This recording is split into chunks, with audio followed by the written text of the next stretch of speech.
والله الذي لا إله إلا هو إن الناصح ليتألم أشد الألم للشباب الذين دخلوا في فكر الخوارج، أخبث الأفكار، كيف يقتلون حتى واحدا منهم قتل أمه المصلية الصائمة، قتل أمه.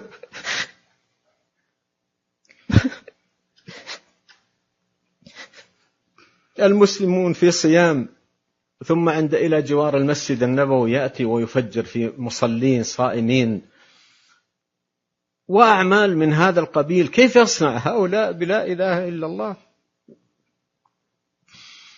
إذا جاءت يوم القيامة؟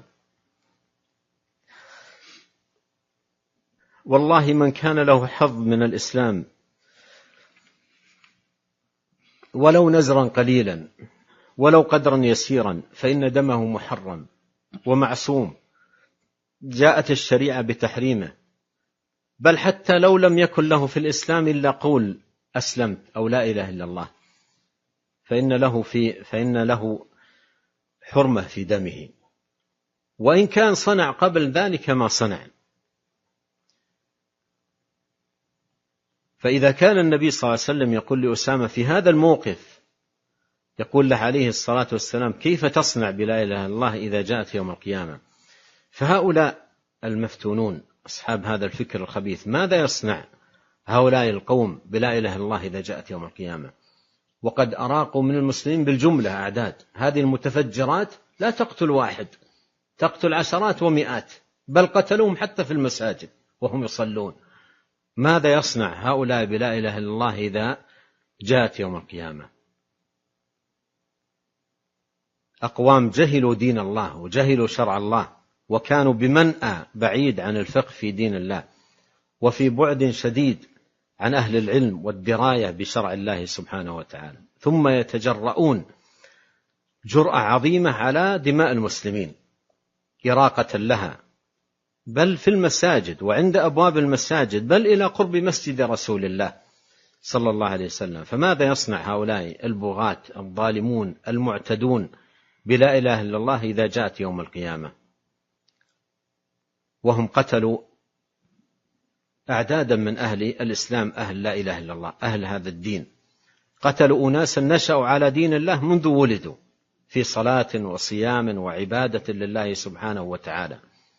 ماذا يصنع هؤلاء بلا إله إلا الله يوم القيامة في دماء كثيرة أراقوها دون خوف من الله ودون تفكر في العواقب الوخيمة والمآلات العظيمة التي يجنونها ويجرونها على أنفسهم وعلى الأمة بأفعالهم الشنيعة.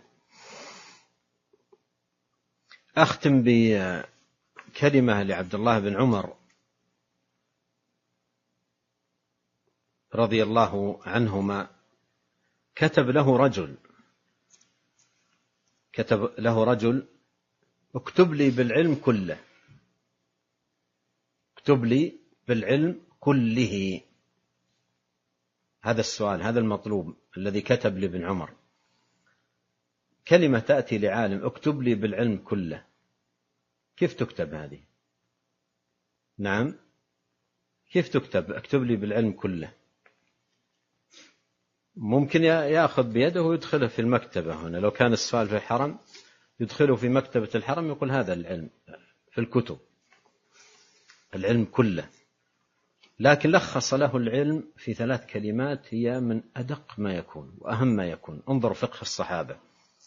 قال له اكتب لي بالعلم كله، فكتب إليه عبد الله بن عمر رضي الله عنهما إن العلم كثير، ولكن إن استطعت أن تلقى الله يوم القيامة خفيف الظهر من دماء المسلمين، خفيف الظهر من دماء المسلمين، خميص البطن من أموالهم، كاف اللسان عن أعراضهم، ملازما لجماعتهم فافعل.